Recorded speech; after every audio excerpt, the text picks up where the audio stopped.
So, as is so often the case in recent times, um, I come somewhat empty-handed this morning to our Wednesday morning chat, and somehow I guess some of the people who've been here for a while may know that what I do is just to blether on for ages.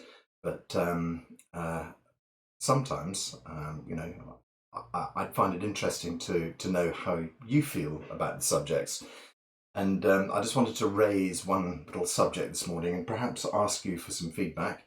So see if anybody might want to participate in my thoughts, my conversations. So what was going on for me today was the pending release from this lovely bubble that I've been living in for the last 8 weeks. I was kind of wondering if anybody's feeling the same. And I had this experience about 2 or 3 times. I've had this experience when I've been on retreat up in Scotland on our Qigong retreat at Samye, which is a lovely Buddhist monastery up in the Scottish borders. If you've never been before, it's well worth a visit. It's literally the most bizarre place you've ever been to in your life. I was brought up in the Scottish borders, and you drive from a little town called Selkirk, which is where my dad used to have a textile mill. My granddad used to have a textile mill. That was the family business up there. And you drive up, the mill was called Ettrick and Yarrow. And it was called Ettrick and Yarrow because it was the joining of two rivers, the Ettrick River and the Yarrow River. And behind this little town called Selkirk, you can drive up this valley called the Ettrick Valley, or you can drive up the Yarrow Valley. And eventually you kind of drive off into what sort of becomes the Forestry Commission kind of area. And there's literally nothing there. It's just sheep. And occasionally you see a farmhouse, but I mean very, very occasionally you see a farmhouse. And then the road becomes a one-track road, and you're heading towards Galloway, towards the west coast of Scotland, to another completely rural area, Ayrshire and Galloway in that kind of a direction. And you start going up over this watershed, and you come down the other side, and even the trees stop. Then it just goes into barren, kind of blasted heath. There's nothing there at all, apart from sheep. I mean, lots of sheep. And as you carry on along this lovely one-track road, and the only thing you ever see is just like a mighty tractor that thunders along, and you have to swerve to avoid it into a passing place. And then suddenly you come around a bend, and there's an enormous Tibetan pagoda, and a lily pond with a golden Buddha sitting in it, Tibetan flags flying everywhere, lovely kind of Tibetan-looking buildings, and then other kind of normal accommodation buildings and things like this. A huge, great Tibetan arch, and it's quite mind-blowing to see this, especially the temple building, after you've driven through this kind of bizarre, crazy Scottish countryside in absolute barren isolation. And then you come around the corner and you find this Tibetan temple, and it's kind of like, what? The first time I saw it, I literally thought I was hallucinating. I was expecting a Tibetan centre, but whenever you go to sort of centres up in Scotland, it's always just some big old house that's been taken over. This is a purpose-built Buddhist temple right in the middle. And then when you go into it, we were lucky enough on several occasions to go into the Medicine Buddha, a temple, which is a private place that very few people ever get invited to. But seeing as we were sort of good customers and Qigong players and all that sort of stuff, that the Lama invited us to go, and the Medicine Buddha shrine is just extraordinary. It's just beautiful. There must be 10,000 mini gold Buddhas in there. It's just, anyway. So, yeah. Having spent this time, and then just down the road from the temple is their old complex where they first started back in the 1950s. And I don't know if you know much about the history of Tibet, but basically Chairman Mao's government drove the Tibetans out. It's interesting because Chairman Mao is not awfully keen on, or wasn't awfully keen, and Chinese people are still generally not awfully keen on talking about Genghis Khan, because that was when China was, ultimately taken over by the Mongol hordes. However, they're very keen to use the ownership of Tibet by the Mongols as the reason that China now should own Tibet. And so, it's convenient one way, and sometimes it's, convenient the other way, and etc. etc. And so, yeah, so that's why in the 1950s they took to raiding Tibet and bombing one of the greatest aerial bombing, one of the greatest libraries in Tibet. Anyway, this is not a free Tibet story. This is something else entirely different. But that's how this crazy temple started up in Scotland. Was in the 1950s. The Tibetan, most of the Buddhist lamas and things were driven out of Tibet, and so. Yeah, I suppose I imagine Tibet to be a crazy, sort of bleak place to live, and they must have looked under the heading "bleak places to live" and come up with the Scottish borders and gone, "Oh, well, that looks nice. Yeah, let's go there." And so I was trying to escape it all of my life, and they were looking for it. So there's something interesting to say, isn't it? And so, yes, so the Tibetans ended up in the Scottish borders, and they opened up this retreat centre, which they lived in for about 20 years, and eventually they raised funds and they made themselves an enormous temple. So we now go and stay at their old centre that they first moved into in the 1950s. Several times, you'll find out why I'm drabbling on about this. Several times, excuse me, that we've been up there, we've done we've made the retreat into a silent retreat. And so, not in the same way that that some of you may have been to Vipassana, and I've only read about Vipassana, I only sort of heard about it, but essentially Vipassana, I believe, is 10 days of sitting in meditation for up to 10 hours a day, and that's it. Nothing else. There's a little bit of instruction to help you along. You're allowed to have, if you're having a crisis, you're allowed to have a one-to-one conversation with your mentor. But essentially, that's it. It's just meditation for 10 hours, starting at 5 a.m. in the morning and finish at 9 a.m. at night or whatever, and long, continuous sessions of meditation. I think, wow, that's fearsome. I take my hat off to anybody who's done that, who can do that. That's amazing.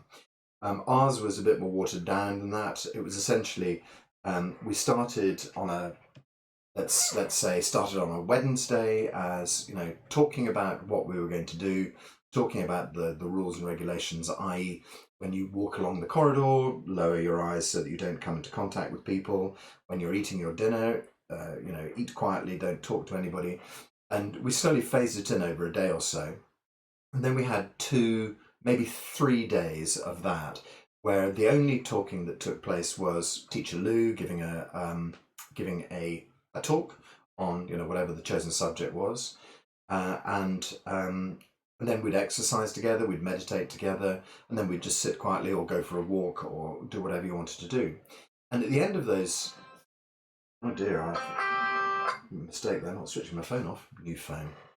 Not sure how to switch it off yet. We'll figure that one out. I think that's my daughter calling. I'm just going to call her back later on. Okay, so quiet, good. So we had our 3 or 4 days of silence, and then slowly phased our way back out of it. So I think what we introduced then was tea breaks, where you could just try and unpack with your colleagues what had gone on for you. And then slowly, we came back to, I think on the last day, it was back to full conversation. And because it's important, I think, to spend some time talking about reintegration. So perhaps you see where I'm going with this. One of the things I found odd was that I think we've done 2 or 3 times, and each of those times we did that, what I would do was, because I was going up from Bath up to Scotland, and my mum just lived, as I say, in the Scottish borders, just down the road.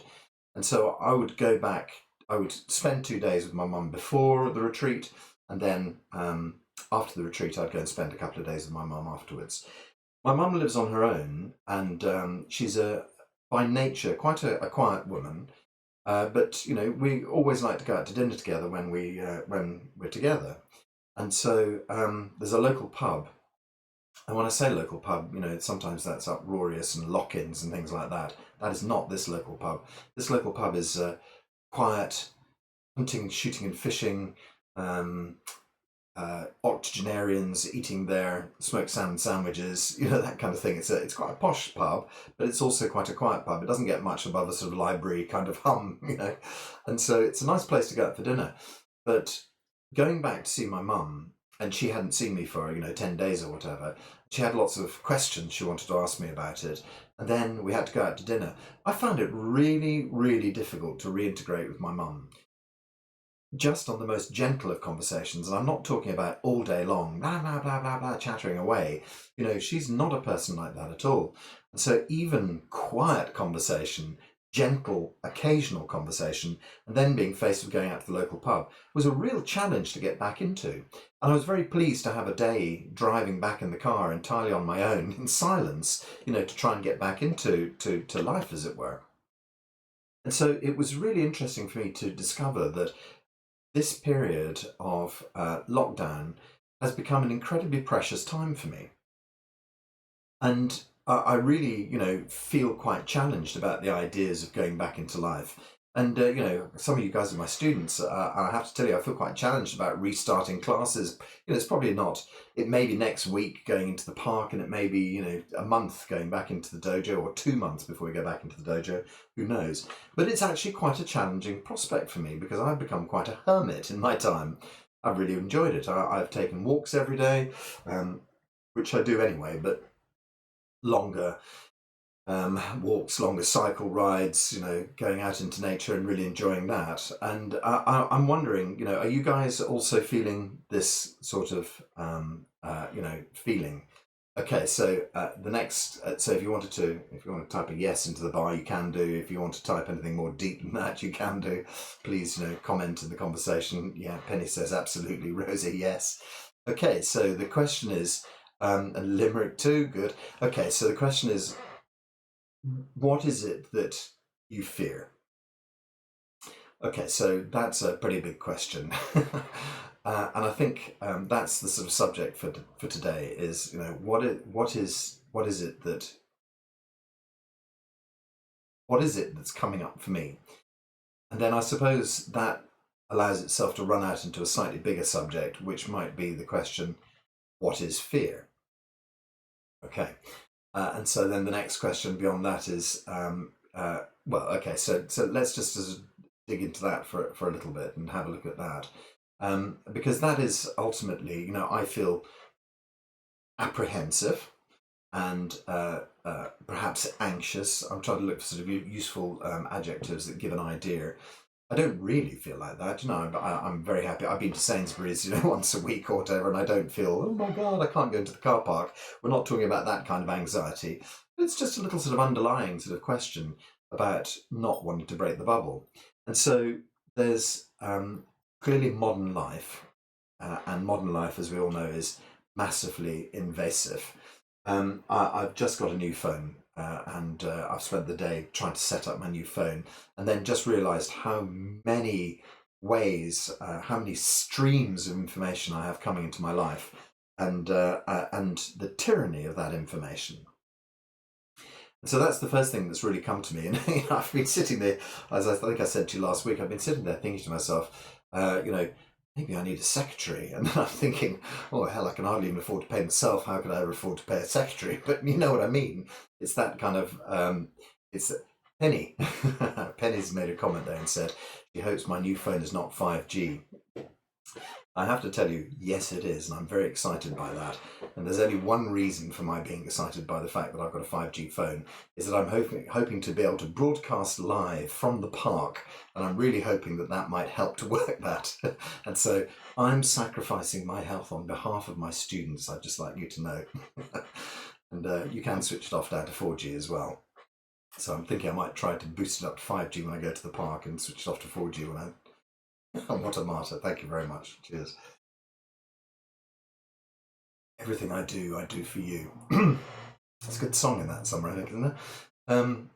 Okay, so, yeah, Zoom classes will continue, Rosie. Yes, that's the whole idea, is to keep them going in the park. I would like to keep my Zoom classes online ad infinitum. So I have to find a way technologically to do that. But this kind of stepping out into the real world, it carries a little anxiety with it. And the question is, what is the underlying fear there? So I think that obviously we've been all doused in fear by our newspapers, media, and government recently. And of course, one of the nice things has been that in this lockdown period, it's been much easier to control information. The flow of information has, for me, become much lighter, let's say. I don't take newspapers. I very rarely listen to news radio or TV news of any sort. Occasionally catch a news bulletin. I like to listen to Six Music.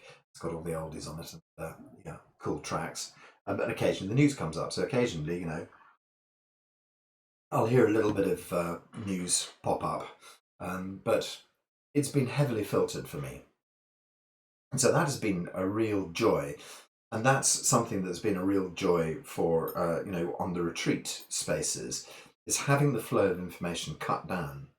And so we have an awful lot of information come into us. But if you sit yourself up in the Scottish borders in Sammy that information flow stops almost entirely. And I think that, because I was running a business, I was running several businesses. When I was up there, I told everybody when I was going up that what I would do is I'd check my emails once a day. And I don't think that's too bad. And, occasionally it was very useful to have that, be able to feed back on that, especially as there were other people at that time, other people paying my salary. So I felt I couldn't exactly just completely abdicate my life, as it were. And so, yes, so cutting the flow of information down was incredibly powerful. And then, coming back 10 days later and, perhaps driving back down the motorway and hearing some news bulletins on the radio and thinking, wow. And then people would say, what do you think about and I'd say, no idea. And find, that I didn't actually find it that important, whatever it was they were talking about that had occurred in the last 10 days that I had completely missed out on, some sort of footballer's divorce or something like that. Yeah, like it matters to anybody. So the gate was Sammy Ling, and it stopped the flow of information for me, and I found that really, really beneficial. The lockdown has stopped that flow of information, and again I found that very, very beneficial. So the one thing is the incoming information, just the level of it. The second thing is the nature of the information, and that is called the question about good information and bad information. Well, let's just dial back a second there and say good and bad, and have a quick look at judgment. So judgment is just my set of values and the resulting opinion that comes from my set of values. So if I'm deeply Catholic, and I have been all of my life, and some news comes up about the Pope, I will put on some information, and that's just because of my background and my thought process that goes through it. So yeah, that is good and bad doesn't really exist, because if you're talking about Tony Blair, there's probably, I don't know, 30% of the population, 40% of I've no idea of the population who think that Tony Blair was absolutely brilliant and the best thing that ever happened. And you see, I've already put judgment on it by working the statistics out, and the other 70% who thought it was crap, because I'm thinking about the Gulf War, and I didn't like the Gulf War. So there's my opinion, has already made a judgment about Tony Blair's rule. And that's that, So you can see how judgment works. It's just everything stacked up inside me, and then a piece of information arrives, and I say yes or no. Okay, so that's my inner workings, and that's my own patterns that I have to sort of deal with. So judgment, so no thing is intrinsically good or bad. Things are just things. They just are what they are. And as we know, we can't control things. They just occur, and then you put your judgment on it as to whether you say it's good or bad. And the other interesting thing is where you find your information from. So if you habitually take the Times newspaper, you're going to have a different opinion on life to someone who habitually takes the Daily Mirror, let's say. if the Daily Mail I think it still exists. I see there's another judgment there. Yeah, so you are choosing your information stream, and in doing that, you are choosing to align yourself with other people's given information, as it were, because you know that it's more or less going to comply with what you think. And so, the very, very few right-wing people who will ever take a left-wing newspaper just to keep a broadened view, because if you did that, you would find that you would end up much more in the middle, and the vice versa, left-wing not being right-wing. And so that's one of the best ideas, is to try and find your information from all the places you wouldn't normally look. That would keep you in a much broader spectrum, obviously. But we don't tend to do that because we need to have a shortcut, and so we just pick, whatever organisation, Sky or BBC or whatever organisation happens to be the most convenient for us. We tend to pick it, and we tend to find if we don't like it, we'll switch channels to something else until we find what we do like, and then we'll stay with that. So that's just cultural conditioning, isn't it? Okay, so we have this kind of like channel of information. So we have been doused in a lot of fear, a lot of sense, I suspect, as well. There's been a lot of good information come out about dealing with COVID, and I think there's been a lot of bad information come out with dealing with COVID. And certainly to begin with, from early on, there was an awful lot of misinformation, false information, etc., etc. But nonetheless, it's created, levels of fear. And now, interestingly, the government are trying a sort of, 5-point. The last time I saw a 5-level kind of warning system, the last time I saw a 5-level warning system was back in the 1970s, and it was the nuclear alert the country was on, whether we were about to be bombed. Now they've introduced the same thing, so it harks back in the back of my mind to worse times when there was, nuclear warnings. Now we've got COVID warnings on the same, red alert, amber, green, and the stages in between. I'm sure that it was a 5-tier system. So yeah, in our 5-tier system, we can actually look on a little app or the government website or whatever to find a pointer that tells us, it's the same thing as, your credit card system. If you're sliding down towards the, the amber and into the red with your sort of credit rating, it has all the same, these sort of dashboards that they make up, they have all the same kind of feelings. None of them are particularly good when they're heading south. And so we have exactly the same thing with our COVID rating. So now you can genuinely be fearful, on a very technical level, if you wish. Okay, so I'm slightly worried that I've got myself on the wrong Wi-Fi settings and we're getting a bad signal. So if you just hold on for half a second, I'm going to change my Wi-Fi and connect to the correct Wi-Fi, and you might lose me for a second and hopefully it'll come straight back on again. So bear with me 2 secs. Normal service will be resumed.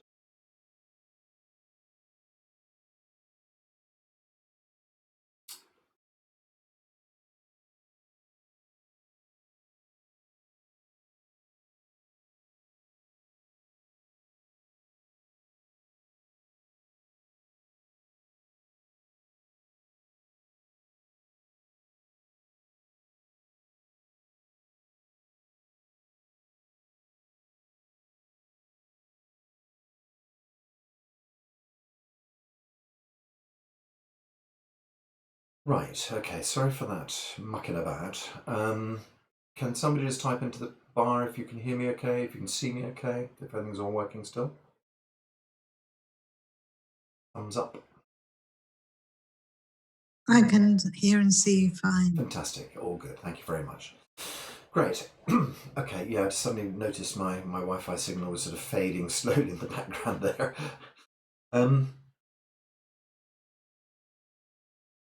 Okay, so I was talking about my sort of anxiety around those things, and I was talking about the COVID kind of fear ideas, and that that's been ramped up quite considerably. So the next aspect of my going out is thinking somewhere deep in the background, have I had COVID? Were those couple of days where I felt a bit wobbly and a bit kind of, unhappy? Was that it? Was that it passing through? Or was that just a cold? Plenty of colds going around at this time of year. Or at some stage am I going to reintegrate with society and suddenly be knocked down, and I mean, Boris Johnson, I don't point to Boris Johnson as being a healthy person at all, and I point to him being as the most stressed person probably in Britain. But he had a good sort of 4 weeks in hospital, and that nobody wants to have that. So in the deep background, and I'd just like to say there's a much better um, uh, layer of information for me that says you do qigong every single day, you eat healthily, you look after yourself, you lead the least stressed life of anybody on the planet. So you won't have the same problems. It will not affect you, and it's probably already gone through. So I'm 99% certain, but of course there's always that 1% doubt. If you think about it, you think, I wonder if I ever had that, and then that leads a little sort of anxiety to arise. So there's this sort of bad information that's been pouring through my judgment, and there's this added idea. It was interesting to have Penny pipe up about 5G because, of course, all of the people who are sort of in the alternative community have been linking COVID and 5G. Whether there's any truth in that or not, time will only tell. I suspect that 5G is never going to be good for us. Why would we irradiate ourselves on these kind of levels?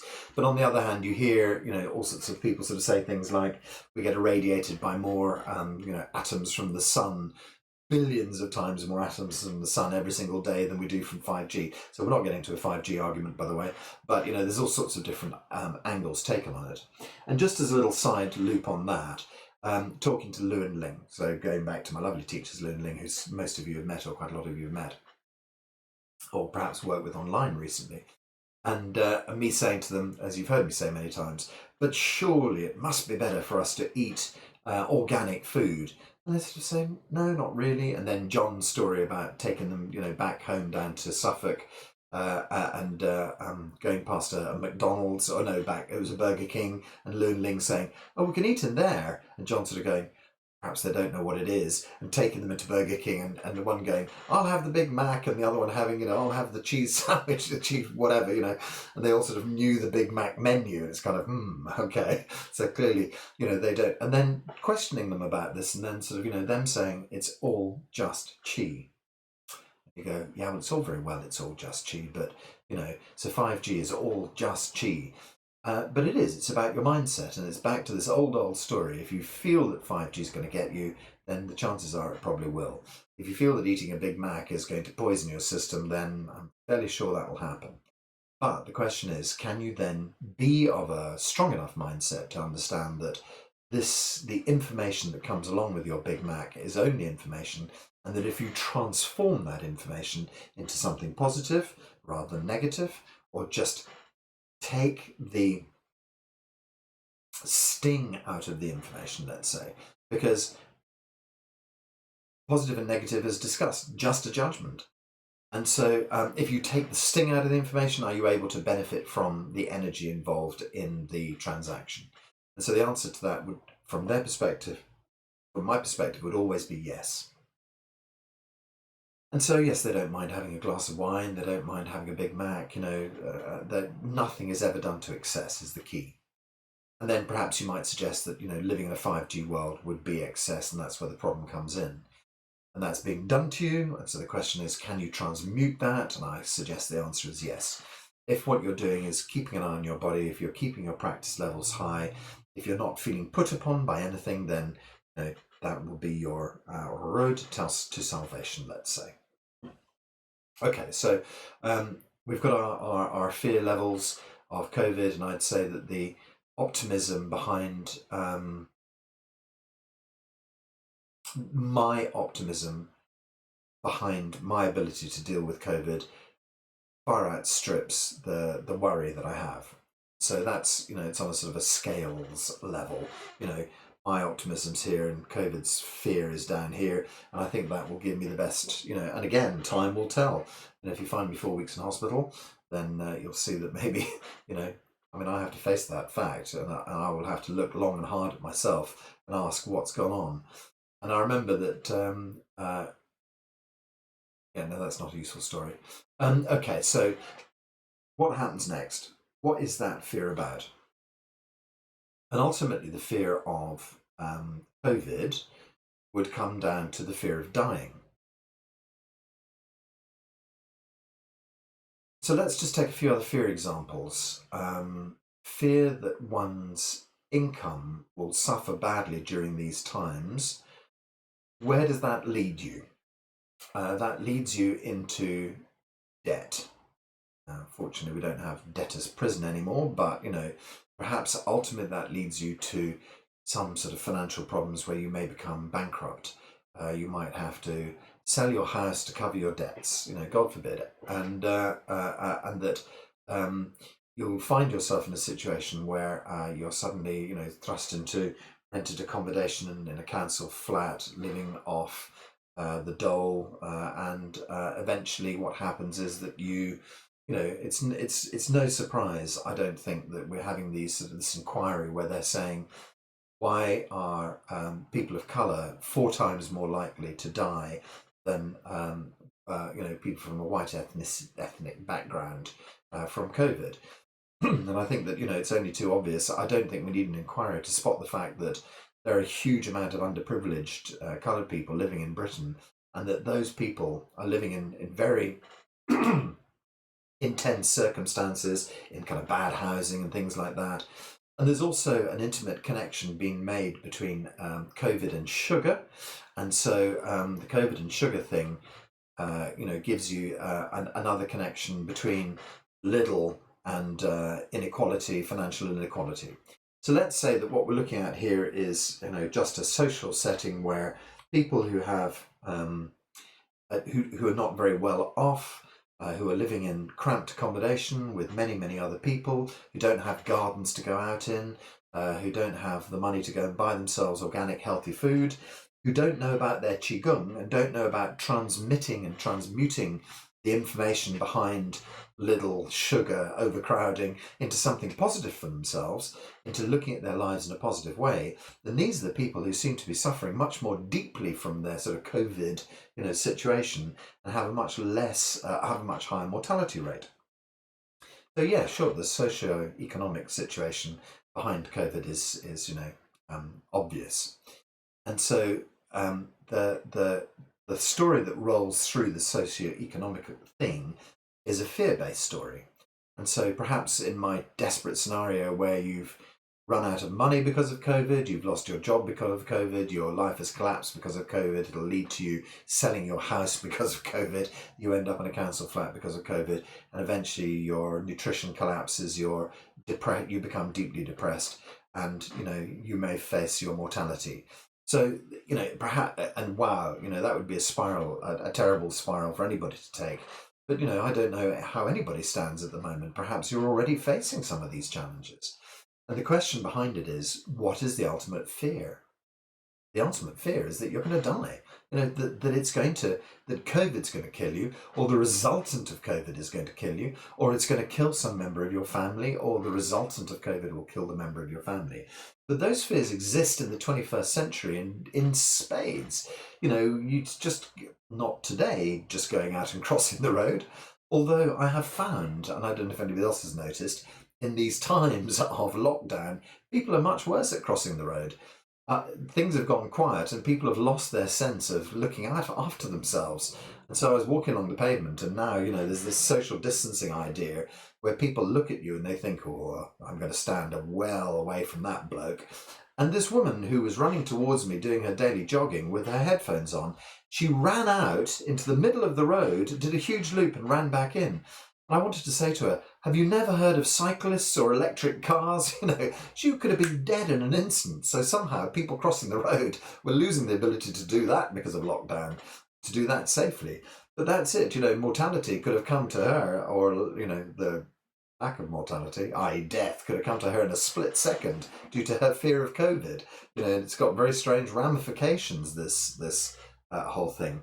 And being a cyclist, and being someone who desperately wants to own an electric car one day, I can see that people just step out in front of me with their headphones on all over the place. And so, we are going to find we're going to have to live in a different way in order to survive. But just daily life brings about this fear. And then on top of it, tuning into the news will give you a huge dose of your own fear about your mortality. That's another big story.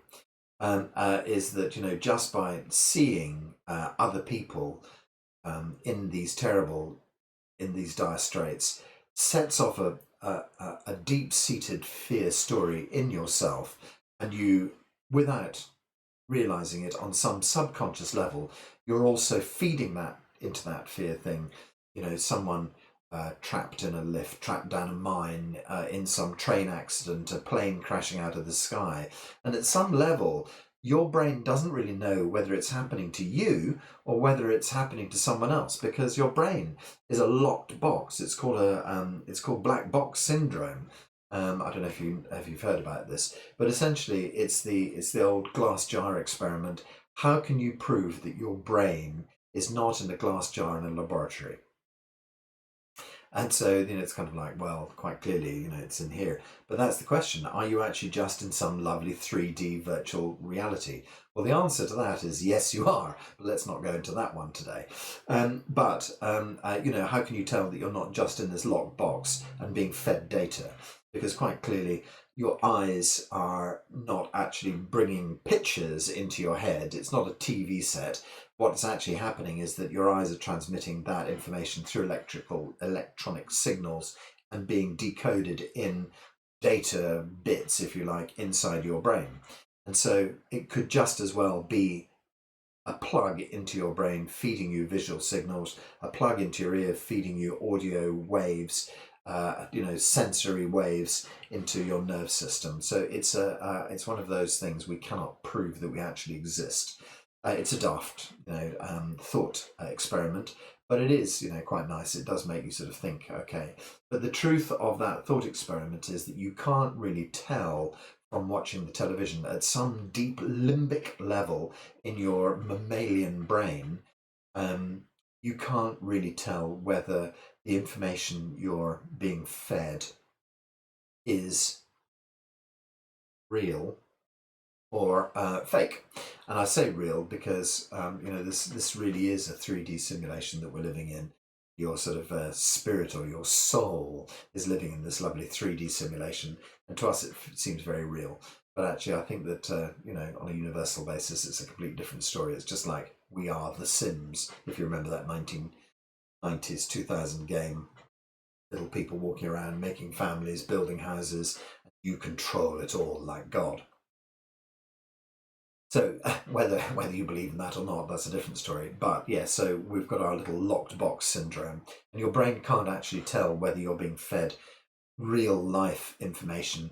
At some level, your brain's thinking, plane crash, oh my God, run away, time to run away, and is it time to run away? Maybe it is. And that's probably what I'm feeling right now, is this, feeling that I've escaped from this terrible, kind of catastrophic world out there, and I've gone into my little bubble, and now I'm experiencing anxiety about going back out into that outside world that seems so fearful on some level, on a subconscious level, fearful in a way that I can't really describe because it's on a subconscious. Okay, so let's just look at fear of death for a second. That basically, in my opinion, underscores everything. The fact that you will die is the unspoken fear that underscores everything in your life.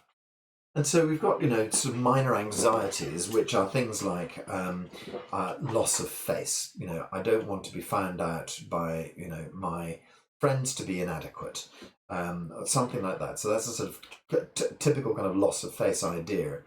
But then you can spiral everything back, because if people then choose me, if I become a social pariah and everybody points to me as being a terrible person, then my social life collapses, and then when I have no friends, I go into isolation. I become deeply depressed. Eventually, spirals down to death.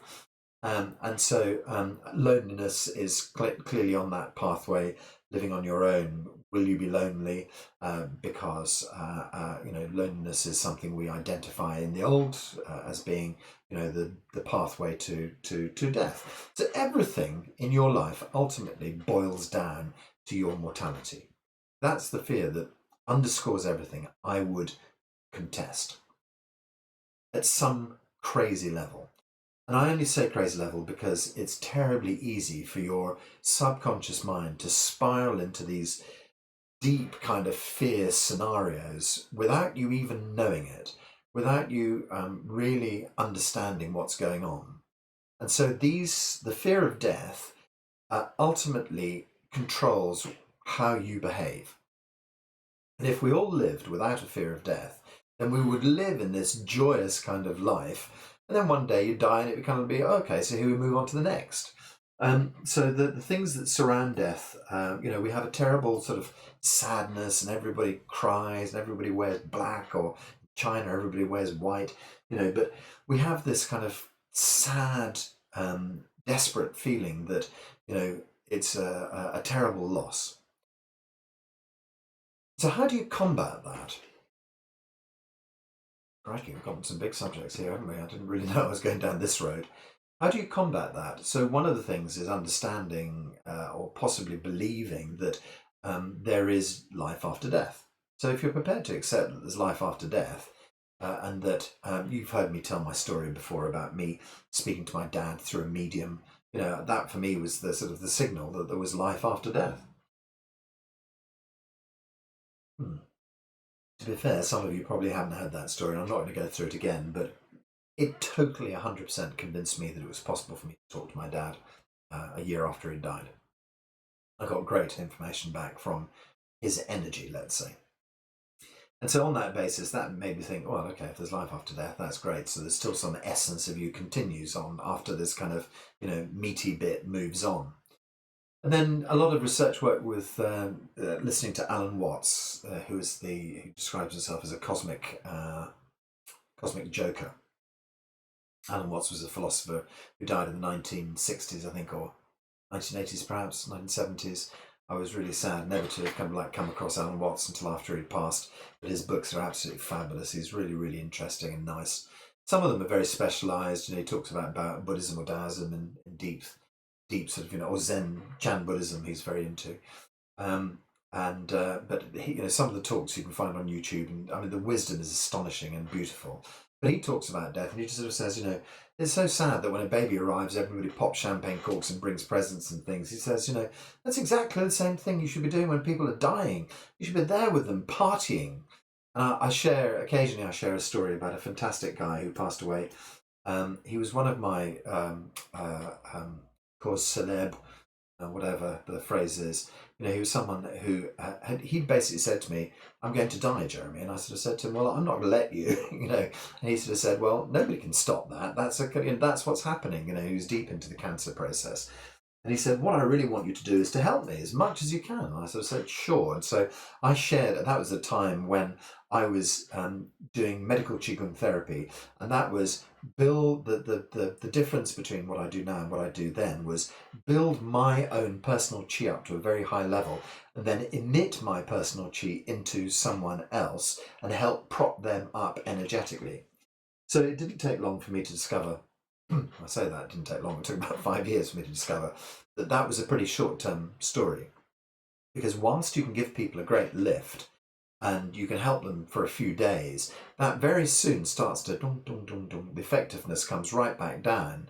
And it's a great money-making story for one as a therapist, because you can help people and then they, a couple of weeks later they come back and it's like, I'm really going to go out on a limb here, and I do apologise. It's like being a chiropractor.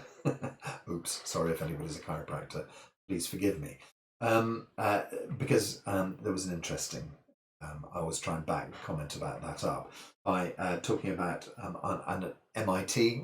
We all know what that means. An American university did a study, and I always call it MIT to give it some power. But basically, they did a thing where they looked at people who had back problems.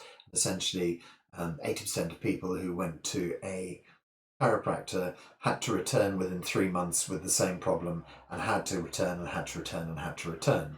It's not saying the problem didn't go away with the chiropractor, but the solution wasn't a full one. And with an acupuncturist, 80% of people never had to return for the same problem. You better look that fact up somewhere. Yeah, it's not one I've made up. It genuinely happened, but I don't know where I saw it. Yeah, so the chiropractor. Why was I having a beef with chiropractors?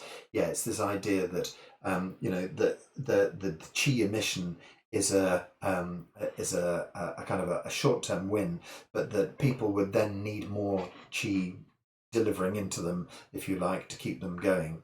And it came to a head with Lu and Ling, who told their story about doing exactly the same thing to a Hong Kong millionaire. And they would get really well paid for it. And they'd turn up every couple of weeks and they'd give him all this chi. They'd do this huge healing on him. And then a couple of weeks later, he'd phone up and go, I need another chi healing. And they'd come round and he'd be sitting there and he'd be on the phone. He'd be saying, yeah, come on, heal me, heal me. Yeah, buy, more stocks and shares. And come on, keep me healing, keep going. Yeah, I've got to do this with my business. And he wouldn't even be concentrating. And eventually, Lou just basically sort of said to him, look, we're not coming back anymore. And he sort of went, what do you mean? Do I not pay you well? I'll double your money, kind of thing. And they said, no, we don't, if you're not going to take part in it, we've got no interest in doing it. He sort of said, no, everything's fine, leave it as it is, just keep doing that. And they said no, and they pulled out because, and the sad story is that, months later he passed away. And was that the right thing to do? Well, that's what they felt was right. But, he needed to engage in the healing process himself. That was what the important information to take from this is. And so I also felt exactly the same, that it was, I was just taking people's money and propping them up, and I wasn't really providing. And just to sort of slightly defend myself there, what I was providing was a prescription for people. The people were supposed to do the work themselves, but rarely did anybody bother. Take a horse to water, can't make it drink. Okay, so where do we go from this point? The whole sort of self-healing idea, that's where the real power comes in, that you have to take responsibility for your thoughts. You have to take responsibility for your feelings in this particular time. So we're very, very worried about, COVID. We're very worried about our death. So Alan Watts and his little story about we should be celebrating as people die. And my friend Dan in Lewis, who I used to go and visit every couple of weeks, and I would give him lots of chi, and he would keep going. And one day he said to me, I think it's coming towards the end. And I sort of said, don't be like that. Let's try and be positive about it and all this sort of stuff. And he said, no. And so I gave him a treatment. And then I went back home. And the next day, or 2 days later, I got a phone call from his wife saying he passed away. I felt absolutely gutted by that, and really sad to hear that, because he was a lovely bloke. And then I went to his funeral, and at his funeral was a right old knees up, genuinely right old knees up, in the local pub. It was a proper party, and he'd given instructions for absolute happiness to be, rolled out at his expense, to everybody. And it was literally one of the most. It was the most fun funeral I'd ever been to. And what had happened was the family had had a small burial, and then the rest of the day was devoted to parties, music, bands, dancing, that sort of stuff. And 2 days before, he had invited everybody he could find to the local pub, all of his friends.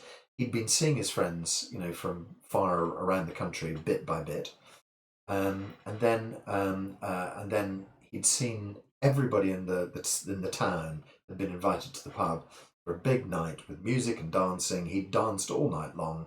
The next day, he'd caught pneumonia and passed away. It was just like, gone out in a blaze of absolute glory. And Alan Watts, when you talk about it, Alan Watts basically says to you, and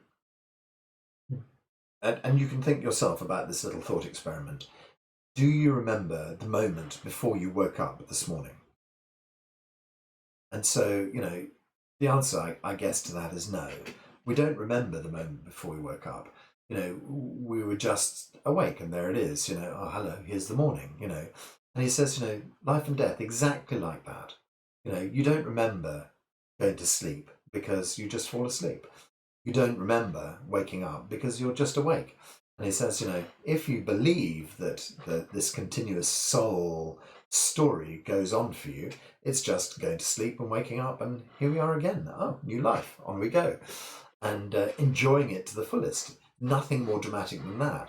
And the sad, we always sort of think, oh, but I don't want to leave everybody behind. But actually, if you then believe that you become part of a soul family, and you're always part of this soul family, then that's the joy, is that you'll never be parted from all the beautiful people who you live with in this life, because it'll just go round and round again in different little variants. And the lovely thing to think about it is that all the super people in your life right now are part of your soul group, and they're still there. They've always been there. They always will be there. And so when you go to sleep and you wake up the next time, they'll still be there, as they are today, as they were this morning, as they will be ad infinitum.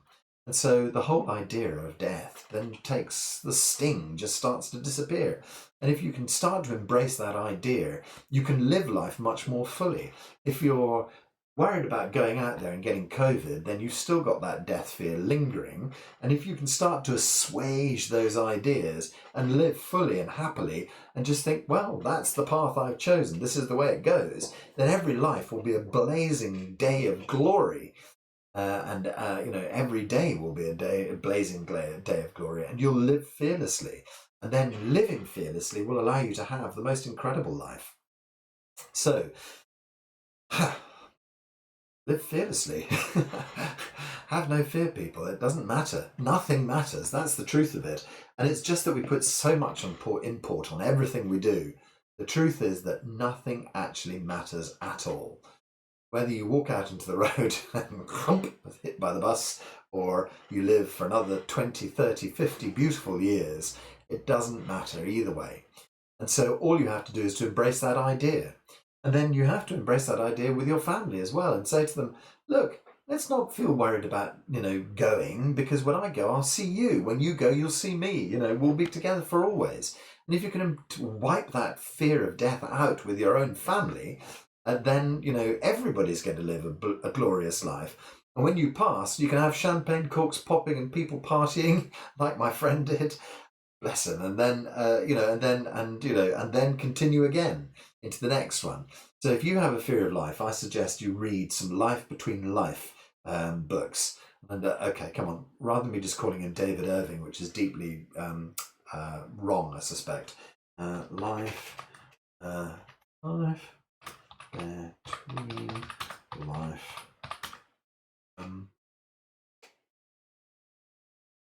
Michael Newton. Oh dear. Michael Newton, that's right. Hey, Michael Newton. So some of you have heard me talk about Heather, who's a friend of mine, who helped me with the Life Between Life regressions and past life therapies and things like that. She's a lovely lady. She lives, I don't know, I think she's in Bruton or Bristol or around about our southwest area. Heather Heather's father was Michael Newton, and he wrote a fantastic book called How I Died and What I Did Next, which is a wonderfully challenging title. Life Between Life regression. Let's see if I get the original author I was thinking of. Michael Newton comes up very well. That's great. He's UK, and I'll find the other author in due course.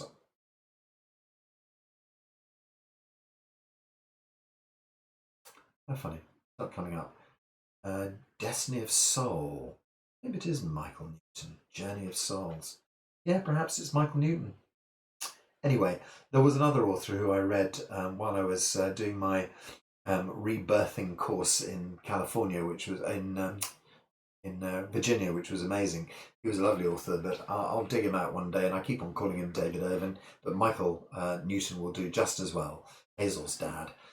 And How I Died and What I Did Next. Fabulous book. And Journey of Souls. And if you have fear about death, you should read those books. If you think you might have fear about death, you should read those books because they're really good. And it gives you a whole idea about soul and the evolution of the soul and what happens when you die and how you come back and blah blah blah. And it gives a bit of a story about near-death experiences. Helps you to understand how those work and things like that. Sorry, I came with no idea about what I wanted to talk about today. It seems to keep on happening, doesn't it? It becomes something. I did have in mind the fear of death. Somewhere, I have a meditation that I developed from a poem, and I will dig it out, and perhaps we can all die together next week, so that we can live fully next Wednesday afternoon and onwards. It's an interesting idea. I'll reread it and see if it's appropriate still. It's essentially a guided meditation to take you into the emptiness of the universe, but not in the same way as we do, to disconnect you from this life, and then reconnect you with the universe. And I'll have a look at it. So my little homework is in all. Sorry, it sounds a bit like something like the Waco massacre. We can all die together next week, but the reason is that we're all going to die together so we can live together and thrive from then onwards. It's like the sort of the Mexican ceremonies where they kind of put you in a coffin and stick you in the ground, and you can experience your own death. But it's not quite as dramatic, and we can do it on Zoom, which is always useful. Come and die with me on Zoom next week, and then we'll all be together forever. Now that really sounds freaky, so please don't misquote me. Don't use that out of context. You won't find me hoarding guns in the basement or anything like that. Okay, so I'll look it out and see if it's an appropriate thing to do with us next week. It's just a very simple idea for us to just dissolve back into the universe, let go of our physical bodies, and it allows you to feel, the potentiality for yourself to be universal. Okay, so I'm not going to do that this week. What I am going to do is what we always do. We're going to do a La Chi session because I feel the power of that. We're going to do exactly as we did. Oh yeah, lovely. Thank you, Becky. That's a great suggestion. Anita Morjani's book, which is her NDE near death experience is beautiful. And then if you don't want to read the entire Anita Morjani book, there are several good YouTubes of Anita, about sort of 30-40 minutes long. My friend Jan Shear in Hainan Island in the south of China, who I was visiting last year. Jan Shear is absolutely obsessed with Anita Morjani. He thinks that she is the shining light of example as to how to heal yourself. He loves, and I think if Jan Shear ever comes to Europe, I'm going to try and hook him up with Anita Morjani. I think it's just something. He sees her as the absolute shining light of self-healing. She went to the absolute edge of personal extinction, then drew herself back to total health. We don't need to make it that dramatic, people. You can sort yourself out now rather than having to have that life lesson. But she's Anita Morjani, a great experience, a great person to examine. Okay, so hola, all hopefully good information. And then what we'll do is we'll just run through our little La Chi session. And I think that what we'll do is what we did before, which is to pause in sort of a slightly meditative state, open ourselves out into the blue sky, open ourselves out into the universe. If you haven't heard me say why we talk about blue sky, then occasionally, and some of you guys who work in mental health might know that the idea of universe, some people feel scary and very challenging, or also might just find the picturing of the envisaging of the universe difficult to do. So Dr. Pang decided to use blue sky as well. So he sometimes uses the terms blue sky just because everybody can think of that beautiful blue sky day, lying on your grassy bank, staring up into the blue sky, the heavens above. For me, blue sky is epitomized by the day in 1980 that I arrived in Johannesburg. And Johannesburg is a huge plateau. The airport's incredibly flat. For kilometers, you cannot see a mountain. And I came off from England, grey skies, walked down the steps of the plane in Johannesburg, and almost fell flat on my back. I'd never seen a sky like that. That was my first time of ever having seen a sky so large. It just doesn't really happen in Europe, although Recently, I've experienced it once or twice in Sweden, where there are great open plains there. But for me, it was I was only 18 or 19. I'd never seen sky like it, and that was my blue sky experience that I still use today. When I'm thinking blue sky, I think about that moment of having seen those African skies, crystal clear, and the vast dome of the universe of blue. And so, if blue sky works for you better than universe, I tend to use universe as a tone, as a term. But if you'd like to think blue sky rather, please choose that and ignore what I'm saying. When we get ourselves dissolved out into completely dissolved, I'll just stop Dr. Pang and we'll just relax into the blue sky for a while. So whereas you're normally instructed to use Kai as open and her as closed, what we're going to do is we're just going to imagine um, when we open, Kai dissolving, dissolving, getting bigger and bigger and bigger, and then her as a kind of like a holding point. So not going back closed. Kai opens you and hold yourself there. Kai opens you further, hold yourself there. Kai opens you further, hold yourself there at that open state.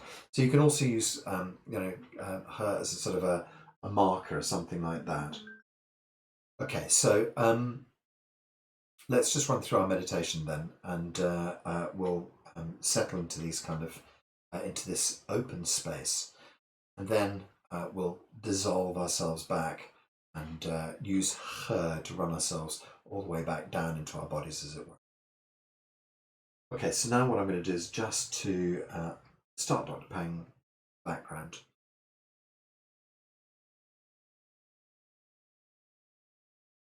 New phone, who knows how that's going to work.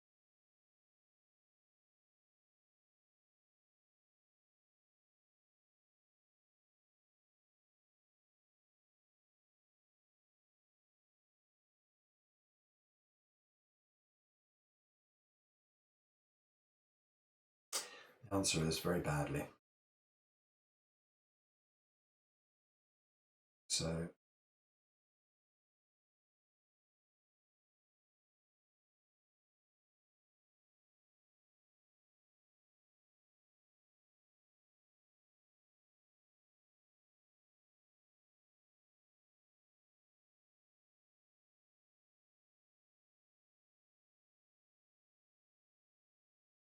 track has disappeared.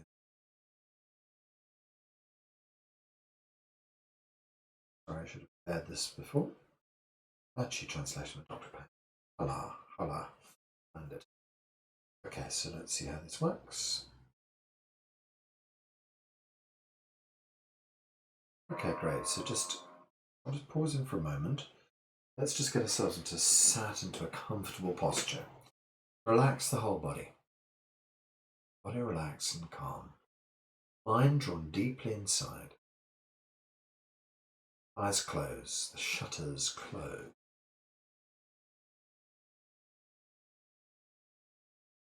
Relax the whole body. Gentle breathing.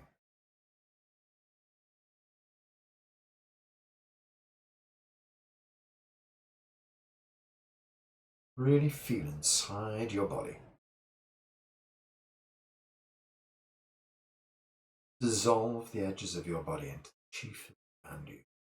No longer the solid version of just as easily draw chi back deep inside. Feel your body. Reopen, dissolve. Go inside. Collect the chi.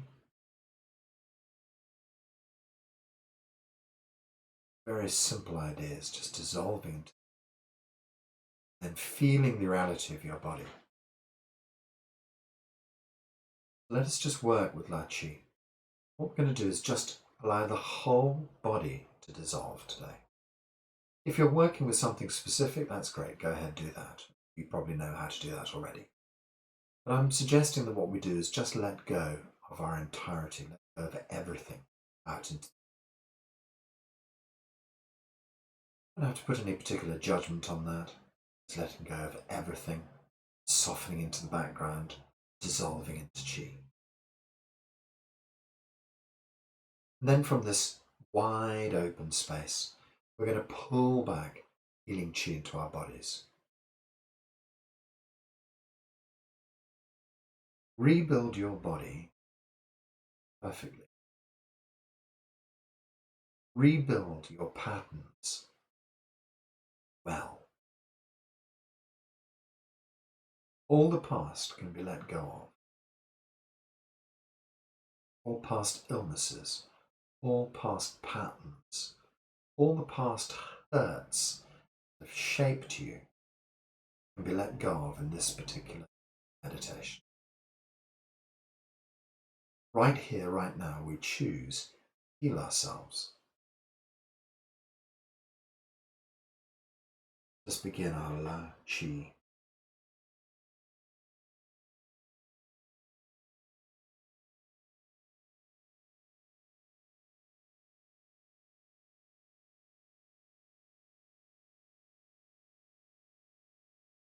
Eyes open. Eyes closed.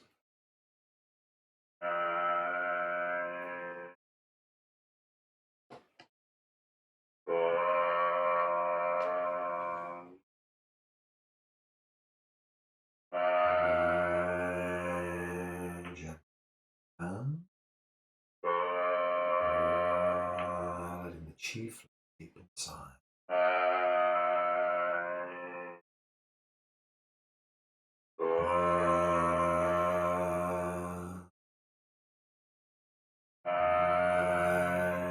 Kai opens, loosens, dissolves.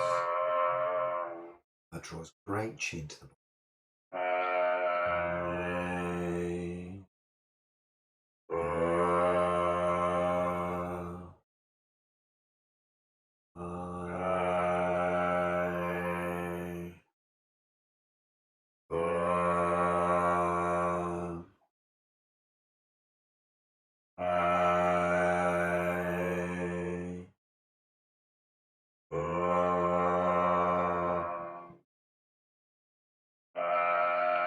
Open, open, open.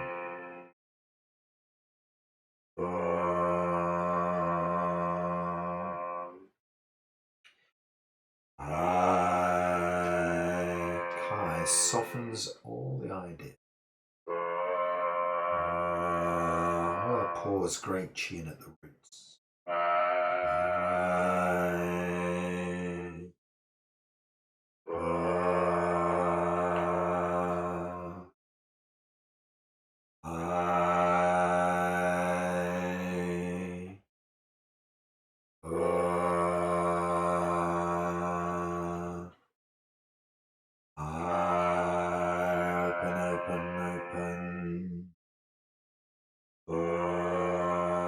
Let the chi penetrate deep inside.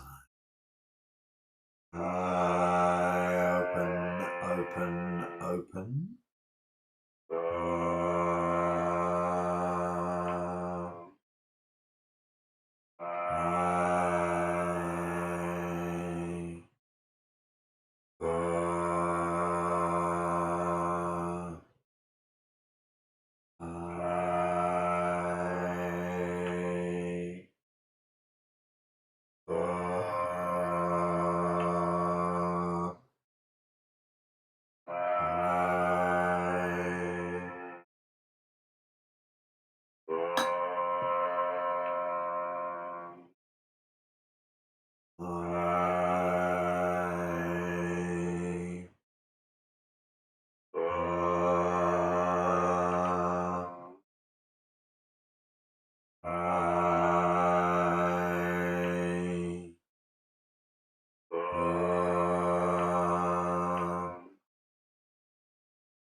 Dissolve and open. Chi goes deep inside. Release and relax.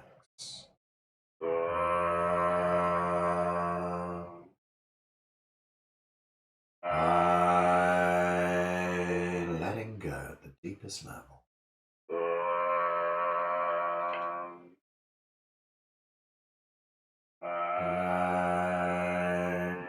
opening to the emotional root.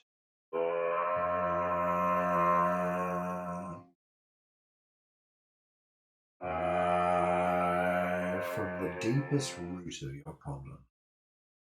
Send chi to penetrate in and loosen up.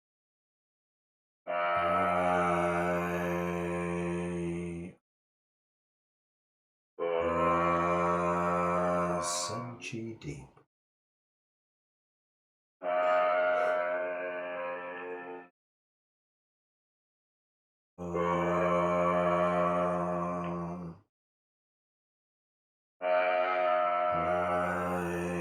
Think about the cells.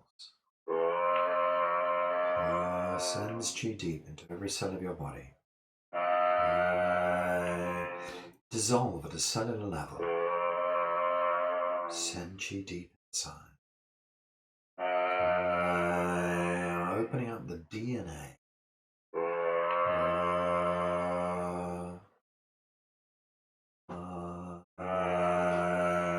Opening space between the cells.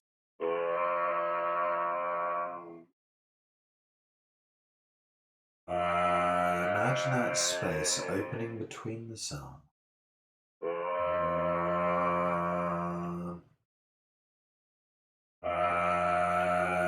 Body opens out into the chi field.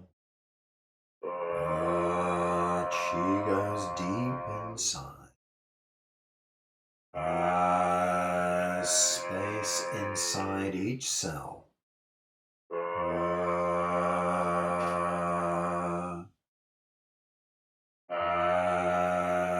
Space in between each cell.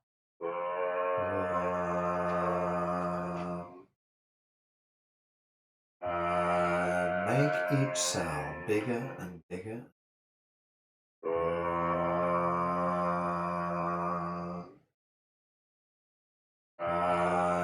Feel the vastness of each cell.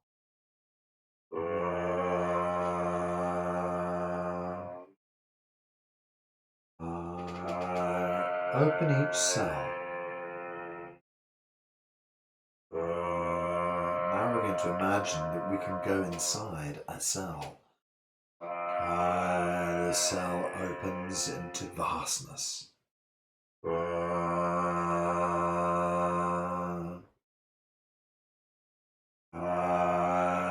Cell expands, so now you can see all the parts inside. Sends chi inside the cell. Imagine being inside a vast cell of your body, bringing chi into every part of it.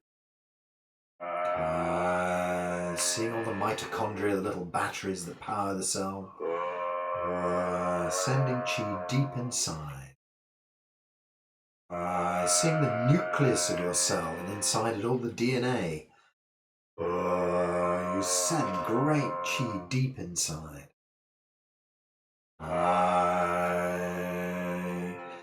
Send chi deep into every cell of your body.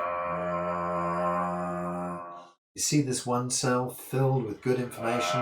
You open it, you dissolve all of its problems. Just repairs and fixes everything in this cell. Cellular problems dissolve. You pour good information into the cell.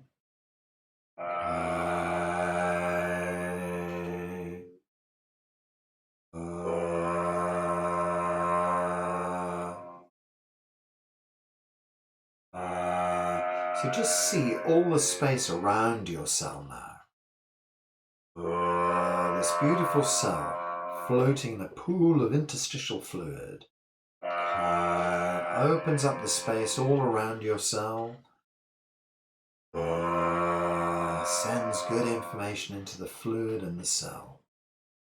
Open your cell, see it floating in this beautiful soup of chi. Sending good information into that cell. Chi expands this out into every cell of your body. So this one good cell gets duplicated billions of times. The good information flowing, the energy flowing. Every cell in your body opens with Kai. Fresh new information pours inside.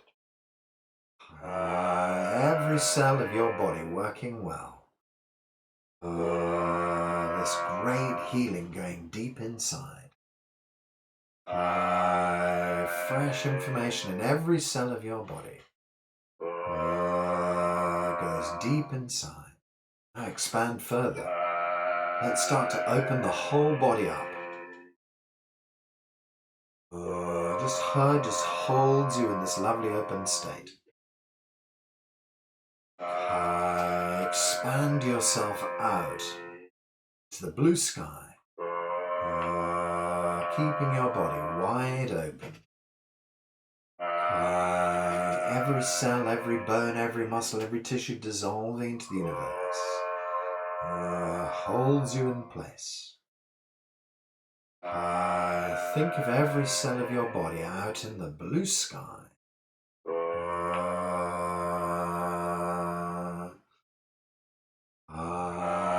Feel the openness of the blue sky. Just keeps you open. Feel the vastness of the blue sky.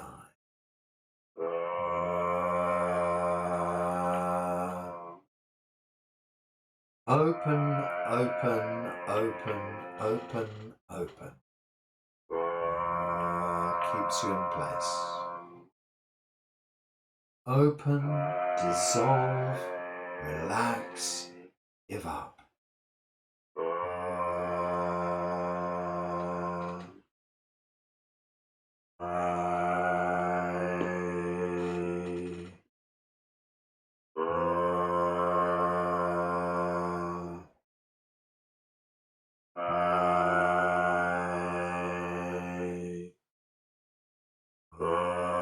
So we're going to use Kai to keep ourselves wide open. Just stay open with Kai. Blue sky open. Body open. Problem dissolving. You. Vastness of the universe inside of you. You are the universe. You are open. You are energy. God. God is deep inside you. God is deep inside you. Allow this information to see that on your tiny kind of 3D existence, made up all sorts of different rules. You'd created a structure that's not currently serving you. When you start to break through the rules you made, information you created, the gates kept you pinned inside. That's where things started to go wrong. Not your fault. It was subconsciously your choice. So here at this universal level, we make different choices. We no longer have to be troubled by old relationships, troubled by problems with our parents, troubled by life's bitter blows. You don't need to be that person anymore.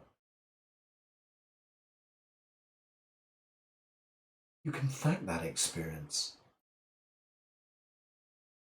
You can see that it's brought you great life lessons. You can see that in every bad thing, there's been some amazing teachings.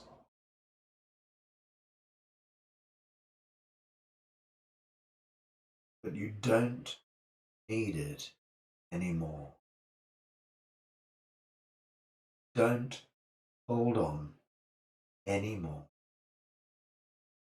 Let go, let go, let go. Penetrate deep to the roots of these problems. Let go, let go, let. Experience the true quantum nature of yourself.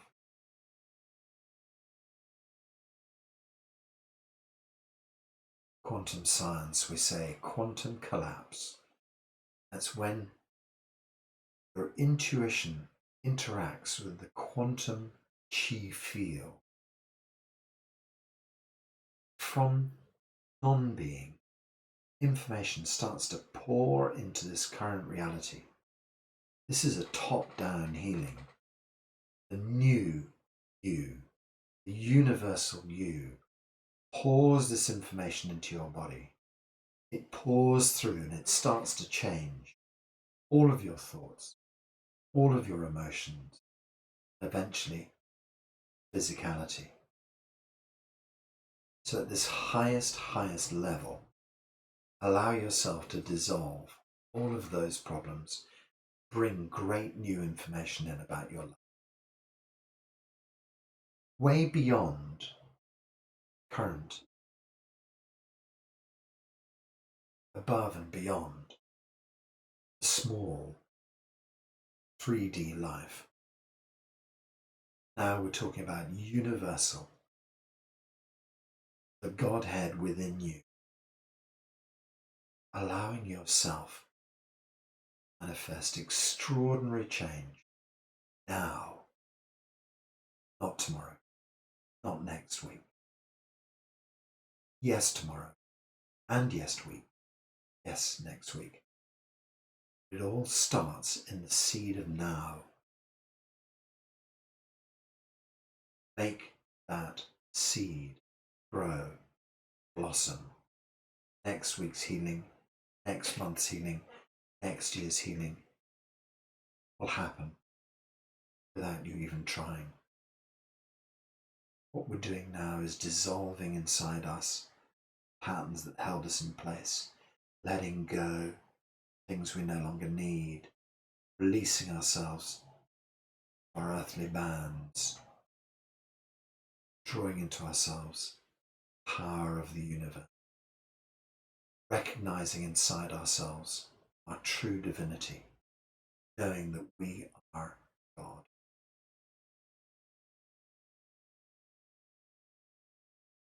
So we can gently start to bring ourselves back to this beautiful new existence. We're not bringing back the old stuff, drawing back powerful new you, all new you. Let's begin using her to draw chi, God from the universe, deep back into our bodies, slowly using that information, draw chi back inside.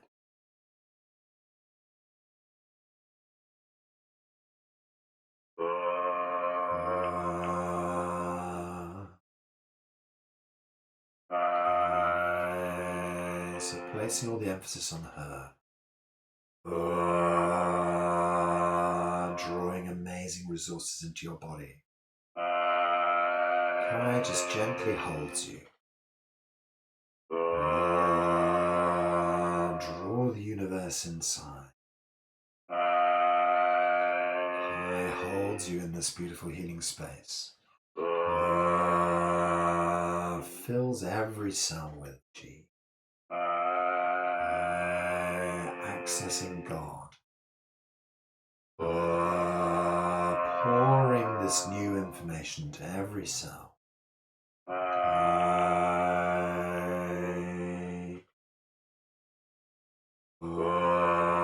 Penetrating every cell with this great new information. Universal chi. Good information at a DNA level.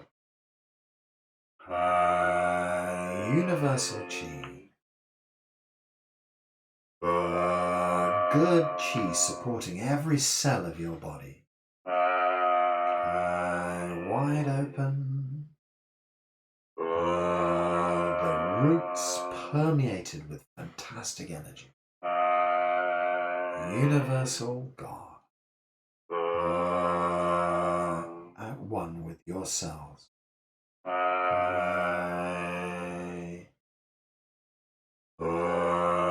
Feel God inside every one of your cells. Feel God. Know that that is you.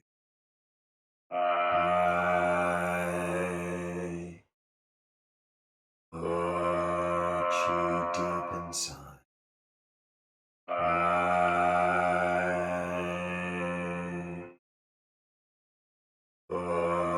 Chi deep inside.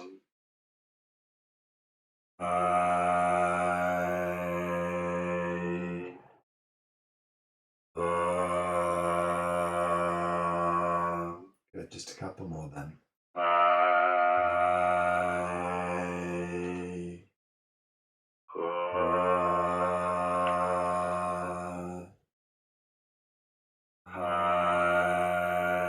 Feel the universe. Feel you as the universe. A bit quieter.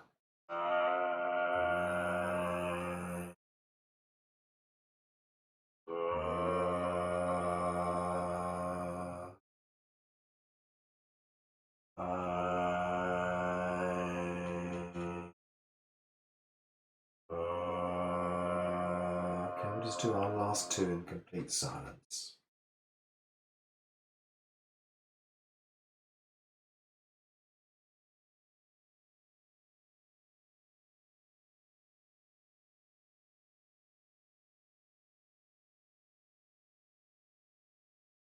Whole body to relax into chi.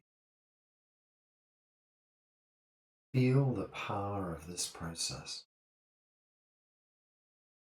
You have experienced the universe, experienced yourself as God, experienced your true divinity inside your body, experienced your body to heal,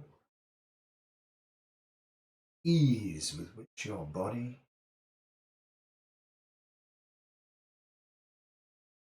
you never need to go back to the old way. This is now your new truth. Let it be.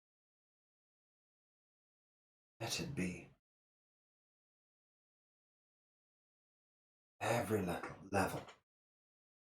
So be it. Feel that holy.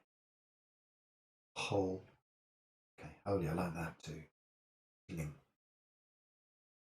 Feel it at that level.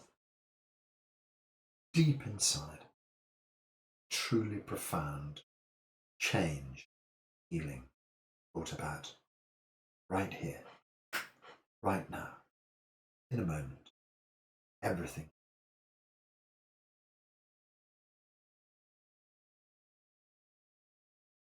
Okay, so gently bring your hands back to your belly. Let's just hold lower dantian for a moment. Feel this complete healing.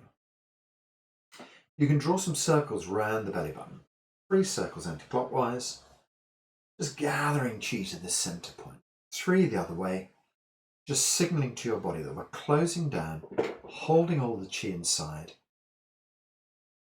just keeping you together, but resetting you for being a different way in normal daily life.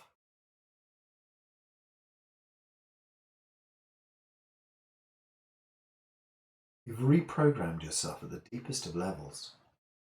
You've overwritten the old software, created a new you.